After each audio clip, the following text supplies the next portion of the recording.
एवढ्या मोठ्या प्रमाणावर पहिल्यांदा भेटतोय। त्यामुळे मी सर्वप्रथम महाराष्ट्रातल्या तमाम मतदारांना, जनतेला मनापासून धन्यवाद पुन्हा एकदा देतो आणि पुन्हा त्यांचे आभार मानतो। याचं कारण एवढ्या मोठ्या प्रमाणामध्ये हा जो काही विजय मिळालेला आहे ही लँडस्लाइड विक्ट्री आहे, अतिशय मोठा विजय। गेल्या अनेक वर्षात आपण जर पाहायला मिळाला नाही आणि तो यावेळेस आपण पाहतोय। त्यामुळे जे काही 2.5 वर्षामध्ये महायुतीने केलेलं जे काम आहे आणि महायुतीवर लोकांनी जो दाखवलेला विश्वास जो आहे, म्हणजे एकीकडे विकास कामं जी महाविकास आघाडीने थांबवलेली, ती महाविकास आघाडीने थांबवलेली कामं आम्ही पुढे नेली। आज त्याची प्रतिबिंब आपण पाहतोय, अनेक प्रकल्प सुरू झाले, त्याच्या डीपमध्ये मी जात नाही। आणि दुसरीकडे कल्याणकारी योजना ज्या आहेत, विकास आणि कल्याणकारी योजनांची सांगड आम्ही घातली आणि त्यामुळे मोठ्या प्रमाणावर मला वाटतं हा विजय जो आहे हा जनतेचा विजय आहे। आणि आम्ही सगळ्यांनीच, महायुतीच्या सर्व कार्यकर्त्यांनी या निवडणुकीमध्ये एवढं प्रचंड काम केलं। मला तर आठवतंय मी पहाटेपर्यंत काम करायचो, पुन्हा थोडे 2-3 तास झोप घेतल्यानंतर पुन्हा माझी सभा असायची। असे हे चक्र जे आहे, हे सत्र पूर्ण निवडणुकीवर चाललं। मी मला वाटतं 180-90 सभा ज्या आहेत त्या घेतल्या। प्रवास मला वाटतं मोजलेला नाही मी, पण प्रवासही निवडणुकीमध्ये प्रचारादरम्यान एवढा केला। अनेक पायाला भिंगरी लावून जसे कार्यकर्ते काम करतात, एक साधा कार्यकर्ता म्हणून काम करतो त्याप्रमाणे मी काम केलं। मी कालही कार्यकर्ता म्हणून काम करत होतो, आजही कार्यकर्ता म्हणून आणि उद्याही कार्यकर्ता म्हणून काम करतो। तर मी स्वतःला एक मुख्यमंत्री म्हणून कधीच समजलो नाही। मी एक कॉमन मॅन म्हणून काम केलं। मुख्यमंत्री, सीएम म्हणजे कॉमन मॅन अशी माझी धारणा, आणि त्या कॉमन मॅनच्या धारणेमुळे मला कॉमन मॅनमध्ये जाताना कुठलाही प्रोटोकॉल, कुठलाही अडथळा येत नव्हता, कारण मी स्वतःला ते समजत होतो। आणि मी मनाशी एक निश्चय केला होता की या कॉमन मॅनसाठी, या सर्वसामान्य जनतेसाठी या महाराष्ट्रातल्या सरकारमधून आपण काही ना काही केलं पाहिजे। आणि म्हणून कारण मी देखील एक सर्वसामान्य कुटुंबातून आलो आहे, शेतकरी कुटुंबातून, सर्वसामान्य कुटुंबातून। या जे काही सर्वसामान्य कुटुंबाच्या वेदना, व्यथा मी पाहिलेल्या आहेत। मी भाषणात देखील अनेक वेळा म्हणालो, माझ्या आईचा विषय मी मांडला, पत्नीचा माझा विषय मांडला की कशी ते सगळे काटकसर करायचे आणि कसं घर महिना चालवायचे, कसं त्यांचं नियोजन असायचं, याचं बिल त्याचं बिल सगळं कसं। आणि ते माझ्या डोक्यामध्ये पहिल्यापासून होतं की ज्या दिवशी अशा प्रकारचा अधिकार माझ्याकडे येईल त्यावेळेस मात्र मी माझ्या सर्वसामान्य लोकांसाठी, मग त्या लाडक्या बहिणी असतील, लाडके भाऊ असतील, लाडके शेतकरी असतील, लाडके ज्येष्ठ असतील, या सगळ्यांसाठी, किंबहुना काही आपले रुग्ण असतील, या सगळ्यांसाठी मी काही ना काही केलं पाहिजे अशी भावना माझ्या मनामध्ये होती। कारण शेवटी ते त्याच्यातून जावं लागतं माणसाला, तेव्हाच त्या वेदना कळत असतात। आता श्रीमंत माणूस, पैशाच्या राशीत लोळणाऱ्या माणसाला कळेल कसं? सोन्याचा चमचा घेऊन जन्माला आलेल्या लोकांना कशी गरिबी कळणार? मग गरीब परिवारातून आल्यामुळे या सगळ्या गोष्टी ज्या आहेत, या वेदना मला समजत होत्या आणि बरोबर तेच मी या वेळेस केलं। आणि महायुती सरकारच्या माध्यमातून मग आम्ही लाडक्या बहिणींसाठी, लाडक्या शेतकऱ्यांसाठी, लाडक्या बाबासाठी आणि इतर सर्व घटकांसाठी आम्ही सर्व इकोसिस्टीम तयार झाली असं म्हटलं तर वावगं ठरणार नाही। म्हणजे परिवारातल्या प्रत्येक सदस्याला काही ना काही सरकारच्या वतीने देण्याचा प्रयत्न केला। काय लोक म्हणतात, काय तुम्ही वाटताय काय, म्हणजे सरकारचं काय काम असतं? सर्वसामान्य कुटुंबातल्या सर्वसामान्य माणसाला सरकार म्हणून काहीतरी आधार मिळाला पाहिजे ही भावना असते आणि मग ती मी पूर्ण केली। आणि म्हणून या 2.5 वर्षाच्या काळामध्ये मला समाधान आहे, मी खूप आनंदी आणि खुश आहे की या काळामध्ये मला आम्ही बाळासाहेबांचे विचार घेऊन पुढे गेलो. आनंद दिघे साहेबांची शिकवण आमच्या गाठीशी होती आणि केंद्रातून आदरणीय प्रधानमंत्री मोदी साहेबांचं आणि अमित शहा साहेबांचं पूर्ण पाठबळ आम्हाला होतं. कारण मला आठवतं आहे जेव्हा आम्ही सरकार बदललं उठाव केला त्यावेळेस आम्हाला म्हटलं होतं आम्ही चट्टान की तरह आपके पीछे खडे. आणि मला आठवत आहे की 2.5 वर्ष त्यांनी पूर्ण ताकदीने मागे उभे राहिले. माझ्यासारख्या सर्वसामान्य कार्यकर्त्यावर विश्वास ठेवला. 2.5 वर्ष त्यांनी मला मुख्यमंत्री म्हणजे सुरुवातीला जी मुख्यमंत्री पदाची जबाबदारी दिली ते दिवस मला आठवत आहेत. आणि त्या प्रत्येक दिवसाचा प्रत्येक क्षणाचा वापर आम्ही राज्यातल्या जनतेच्या हिताकरता केला. आणि म्हणून मी मोदी साहेबांना अमित शहा साहेबांना देखील खूप धन्यवाद देईन की त्यांनी पाठबळ दिलं आणि योजनांना देखील मदत केली, निधी दिला. अनेक वेळा ते आले आणि या सर्व 2.5 वर्षाच्या काळामध्ये राज्याचा जो काही प्रगतीचा वेग आहे तो वाढण्याचं कारण एवढंच की राज्य आणि केंद्र सरकार एक विचाराचे सरकार जेव्हा असतात, समविचारी सरकार असतात, त्यावेळेस मात्र राज्याचा वेग प्रगतीचा अतिशय गतिमान होतो.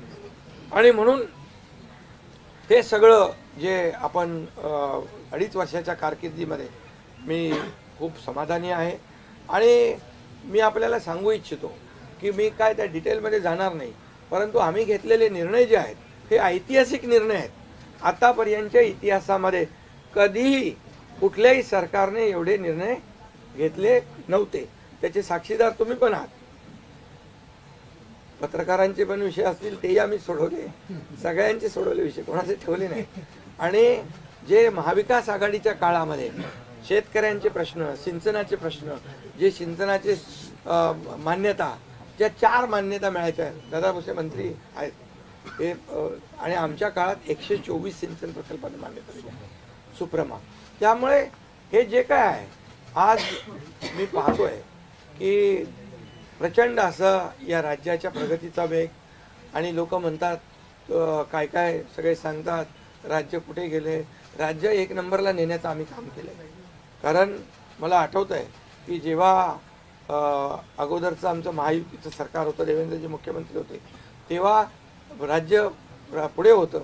आणि गेल्या 2.5 वर्षामध्ये, मागच्या 2.5 वर्षात आमच्या राज्य 3ऱ्या नंबरला गेलं. आम्ही आल्या 6 महिन्यामध्ये पुन्हा 1ल्या नंबरला आणलं. याचं आम्हाला समाधान आहे. आणि म्हणून मी आपल्याला एवढंच सांगेन की या राज्यामध्ये जे 2.5 वर्षामध्ये एक जे म्हणजे मी म्हणेन या निवडणुकीत जी मतांचा वर्षाव झाला, तो वर्षाव हा केवळ आणि केवळ जे आम्ही काम केलं, जे आम्ही निर्णय घेतले आणि जी आम्ही सकारात्मकता दाखवली यामुळे झालेला आहे सगळं. आणि म्हणून लाडकी बहिणीचा लाडका भाऊ ही ओळख माझी निर्माण झाली. सक्का लाडका भाऊ. आता बाकी ज्यांनी विरोध केला ते सावत्र भाऊ झाले. पण मी सांगितलं सावत्र भावांना तुम्ही लक्षात ठेवा बरोबर. आणि ते बरोबर बहिणींनी लक्षात ठेवलं आणि पूर्णपणे लाडक्या भावाची एक ओळख निर्माण झाली. ती ओळख मला सर्व पदांपेक्षा मला मोठी वाटते. ही जी नवीन ओळख निर्माण झाली कोट्यावधी लाडक्या बहिणींची. आणि त्यामुळे मी आपल्याला एवढंच सांगेन की मी समाधानी आहे आणि या 2.5 वर्षाच्या कारकिर्दीमध्ये झालेल्या कामांवर. आणि मग आता तुम्ही काय सांगत होते, कुठे गेले, कुठे बसले, हे प्रश्न तुम्ही नंतर विचारा. तुम्ही कुठे बसले, कुठे थांबले, कुठे म्हणजे काय नाराज झाले. आम्ही असे नाराज होऊन रडणारे नाही रे. आम्ही लढणारे लोक आहोत, लढून काम करणारे लोक आहोत. समजलं की नाही. त्यामुळे मी स्वतः तुम्हाला सांगतो हे जे काही एवढी विक्ट्री झाली, एवढा मोठा विजय मिळाला, हा विजय जो आहे आतापर्यंतच्या विजयामध्ये ऐतिहासिक त्याची गणना होती आहे. आणि याच्यामध्ये ऐतिहासिक गणना होण्याचं कारण एवढं की जीव तोडून मेहनत केली, जीव तोडून निर्णय घेतले आणि जीव तोडून लोकांमध्ये आम्ही गेलो. घरी बसलो नाही, लोकांमध्ये जाणारं हे सरकार आहे. मी असेल, दोन्ही उपमुख्यमंत्री असतील, आम्ही जे काय केलं काम, ते काम केलं, मनापासून केलं. आणि मी सांगतो तुम्हाला, माझ्या शरीरात रक्ताचा शेवटचा थेंब असेपर्यंत मी जे काम करेन ते या महाराष्ट्रातल्या जनतेसाठीच करेन. आणि दुसरी गोष्ट, या ठिकाणी मला काय मिळालं यापेक्षा महाराष्ट्रातल्या जनतेला काय मिळालं, महाराष्ट्रातल्या जनतेच्या जीवनामध्ये काय सुख मिळालं, काय आम्ही आज देऊ शकलो आनंद, हा आमचा उद्देश होता. आणि आज मला आनंद आहे, लाडक्या बहिणी लाडके भाऊ लागले अप्रेंटिसशिपमध्ये, 6,000 8,000 10,000 रुपये त्यांना महिन्याला मिळायला लागले, वयोश्री योजनेतून मिळायला लागले, सगळ्या योजना आहेत. आज लाडक्या बहिणी सांगतात आम्हाला औषधाचे पैसे, आम्हाला मुलांच्या फीचे पैसे. काही लोकांनी तर छोटा मोठा व्यवसाय केलाय चालू, आणि हे पैसे पुन्हा मार्केटमध्ये अर्थव्यवस्थेला चालना देण्यासाठी येत आहेत. आणि म्हणून गेल्या 2.5 वर्षामध्ये मी सांगतो की जे प्रेम मिळालं जनतेचं, आणि एक आपल्यातला, त्यांना वाटतं आपल्यातला मुख्यमंत्री आहे, हा आपल्या घरातला परिवारातला मुख्यमंत्री आहे. तर मी कधीही त्यांना अंतर दिलं नाही. कधीही त्यांना माझं निवासस्थान असू द्या, ऑफिस असू द्या, मंत्रालय असू द्या, कुठंही मला भेटल्यानंतर मी त्यांना अटेंड केलं. प्रत्येकाला भेटलो, मी प्रत्येकाशी बोललो. हा जनतेतला मुख्यमंत्री म्हणून एक जी काही ओळख निर्माण झाली, ही त्याला फार नशीब लागतं. आणि म्हणून आज लोकप्रियतेमध्ये पण तुम्हीच सगळ्यांनी अंदाज काढले, सगळे लोकप्रिय मुख्यमंत्री का काय, ते सगळं ते काय, मी काय लोकप्रियता मिळवण्यासाठी काही काम केलेलं नाही का, माझं मोजमाप व्हावं म्हणून मी काय काम केलेलं नाही. मी काम केलं या महाराष्ट्रातल्या जनतेच्या जीवनामध्ये सरकार म्हणून आम्ही काय देऊ शकतो ते आम्ही देण्याचा प्रयत्न केला. आणि मी पुन्हा एकदा सांगतो की 2.5 वर्षाच्या काळात केंद्र सरकार पूर्ण भक्कमपणे जसं चट्टान की तरह उभं राहिलं, हे पुन्हा एकदा मी सांगतो. कारण शेवटी तुम्हाला राज्याला पुढे न्यायचं असेल तर केंद्राकडे मागावं लागतं, जावं लागतं, आपल्याला त्यांना आपले प्रस्ताव मांडावे लागतात. आणि म्हणून जवळपास 2-2.5 वर्षामध्ये लाखो कोटी रुपयाची निधी आम्ही केंद्राकडून मिळवला. आणि म्हणून मी आपल्याला सगळ्यांना या ठिकाणी धन्यवाद पण देईन, आणि आपल्याला हे सांगेन की जे काही आता सगळं या राज्यामध्ये असं वाटतंय की काय एवढी सगळी मेजॉरिटी आली, एवढं सगळं आलं, आणि मग हे कुठे थांबलंय, कुठं घोडा अडले, कुठे घोडा अडलं भेटलं नाही. मी तुम्हाला सांगतो, मी अगदी मोकळेपणाचा माणूस आहे, मोकळ्या मनाचा माणूस आहे. मी कुठेही कुठलाही धरून ठेवणं, ताणून धरणं असल्यातला माणूस नाही आहे. मी सांगितलं, माझ्या सगळ्या पदांपेक्षा सक्का लाडका भाऊ हे पद आहे. नवीन ओळख जी आहे ती एक नशिबाने मिळते, मोठी आहे. आणि म्हणून मी स्वतः काल आदरणीय प्रधानमंत्री मोदी साहेबांना मी फोन केला होता. मी त्यांना फोन करून सांगितलं की सरकार बनवताना, तुम्हाला निर्णय घेताना कुठलं काही असं अडचणीचं आहे किंवा अडचण आहे माझ्यामुळे किंवा आणखी कुणामुळे, हे कधी मनात आणू नका. तुम्ही आम्हाला मदत केलेली आहे, तुम्ही आम्हाला 2.5 वर्ष संधी दिली या ठिकाणी या राज्याचा विकास करण्यासाठी, या राज्यामध्ये उद्योगधंदे आणण्यासाठी, सगळं करण्यासाठी. त्यामुळे तुम्ही निर्णय घ्या. तुम्ही तुमचा निर्णय जो आहे तो निर्णय एक बाबा महायुतीचे म्हणजे प्रमुख म्हणून, की बाबा NDA, आमचे NDA, देशामध्ये NDA आणि महाराष्ट्रात महायुती. त्यामुळे तुम्ही घेतलेला निर्णय हा जसा भारतीय जनता पक्षासाठी असा जसा अंतिम असतो तसा आम्हालाही तो अंतिम आहे. त्यामुळे तुम्ही निर्णय घेताना कुठलंही काही असं वाटू नका की माझी अडचण आहे का, एकनाथ शिंदे काय अडचण आहे का, बिलकुल नाही. त्यामुळे मी काल मोदी साहेबांनाही फोन केला, अमित शाह साहेबांनाही फोन केला. माझ्या भावना त्यांना मी सांगितल्या की सरकार बनवताना माझा कुठलाही अडसर मनामध्ये ठेवू नका. तुम्ही जो निर्णय घ्यायचा तो तुम्ही निर्णय घ्या, आणि तो निर्णय मला मान्य असेल. आणि त्यामुळे मी आज आपल्याला सांगू इच्छितो की कुठे गेलं ते, आज आपल्याला मी सांगू इच्छितो, एवढं काम आपण केलेलं आहे, एवढं आपण काम केलं आहे. त्यामुळे काम तर तुमच्या समोर आहे आणि काम करत राहणारा कार्यकर्ता आहे. त्यामुळे काम आपल्याला करायचं आहे. पुन्हा महायुती म्हणून ही महायुती मजबूत आहे. महायुती जेवढ्या मजबूतीने जिंकली आहे, आता आमची जबाबदारी वाढली आहे की महायुती म्हणून आपल्याला आता ज्या लोकांनी मॅन्डेट दिलेला आहे, मॅन्डेट दिलं आहे, त्या मॅन्डेटचा आदर ठेवून आपल्याला आज जे आम्ही 2.5 वर्षात काम केलं त्यापेक्षा अतिशय गतिमानतेने आणखी आम्हाला निर्णय घ्यायचे आहेत. म्हणून मी आपल्याला एवढं सांगतो कि जीवन में असली उड़ान अभी बाकी है, अभी तो नापी है सिर्फ मुट्ठी भर जमीन, अभी तो सारा आसमान बाकी है. त्यामुळे तुम्हाला मी सांगतो खूप काम आहे, खूप काम करायचं आहे आपल्याला. या राज्याला विकासाकडे न्यायचं आहे. राज्याला आपण देशामध्ये नंबर 1चं बनवलं आहे. आणखी आपण त्याच्यामध्ये जसं आपल्या देशाचं नाव आदरणीय मोदी साहेबांनी जगभरात रोशन केलं आहे. आज भारत देश आज आत्मनिर्भर, आत्मसन्मान सगळ्या गोष्टी काय त्याला म्हणतो आपण नाही, आणि ज्या पद्धतीने आपले रिलेशन इतर देशांच्या बरोबर डेव्हलप झालेले आहेत ते पाहता याचा फायदा महाराष्ट्राला नक्की होईल.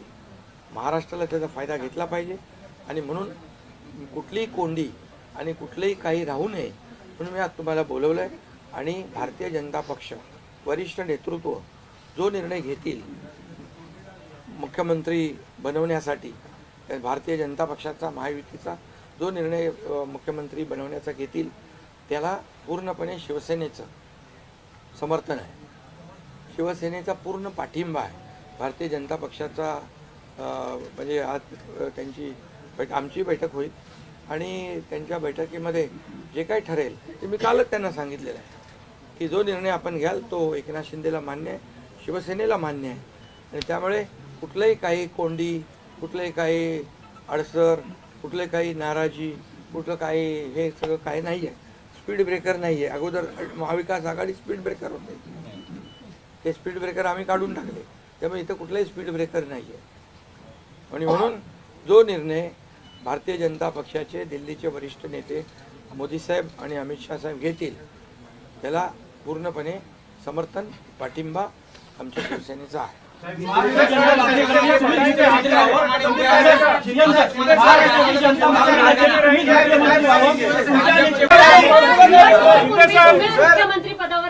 राज्य में रहेंगे या केंद्र में जाएंगे?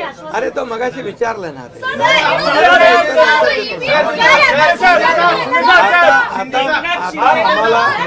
आता एक मिनिट, चांगलं आपल्याला महायुतीचं सरकार स्थापन करायचं आहे आणि महायुती मजबूतीने पुन्हा राज्यामध्ये काम करायचं. राज्य में रहेंगे या केंद्र में जाएंगे?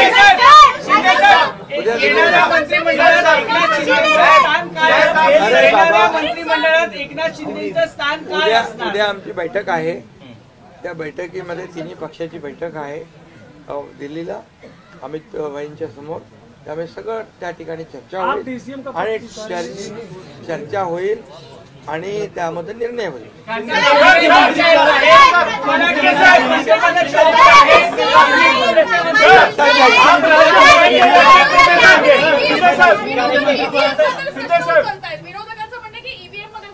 ऐका बरोबर आहे.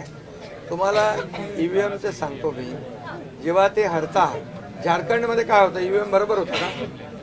झारखंडमध्ये ईव्हीएम बरोबर होता, कर्नाटकमध्ये ईव्हीएम बरोबर होता, लोकसभेमध्ये ईव्हीएम बरोबर होता, लोकसभेत ईव्हीएम बरोबर होता का?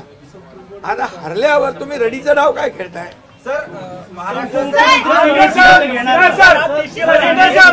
राज्य में रहेंगे या केंद्र में जाएंगे? अरे बाबा ऐका, तुम्हाला मी सांगतो आजचा दिवस काय आहे.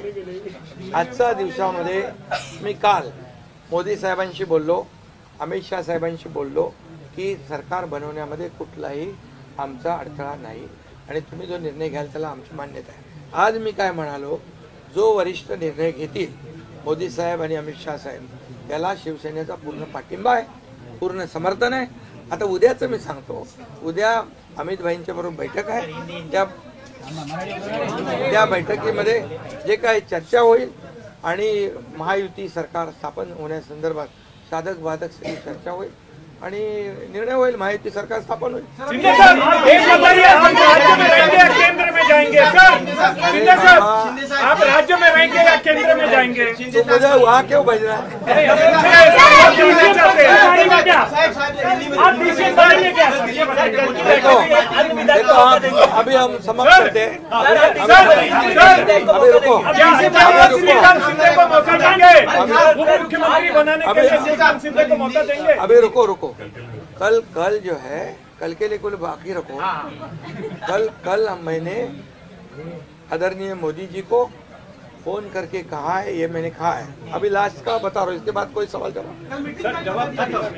तो मैंने कहा है जो निर्णय लेना है आप लीजिए, एकनाथ शिंदे आपके साथ है, शिवसेना पूरी आपके साथ है। सर लेकिन प्रधानमंत्री मोदी जी को भी कहा और गृह मंत्री अमित शाह जी को भी कहा। कल की बात हो गई।